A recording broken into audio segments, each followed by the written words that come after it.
fie veșnic amintirea lor. Și din partea noastră ne închinăm vouă, eroii noștri. Invităm conducerea țării să depună flori la monumentul eroilor căzuți în Rușine! Rușine! Rușine! Rușine! Rușine! Rușine!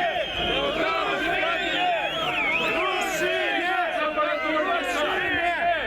Adăugat ligotele!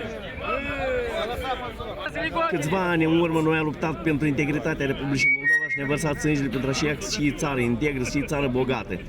Țara amuia se găsește într-o poziție diametral opusă. Aici știa care amuia depun flori care ne felicită pe noi, fură țara, miliardele, se bat joc de popor, duceți prin țară, pe la sat, să vedeți ce se face acolo. E extraordinar, sărășie, totală, n-au de pâine lumea. Ei veniți să ne felicite pe noi pentru ce? Eu nu primesc felicitarea lor, categoric nu primesc.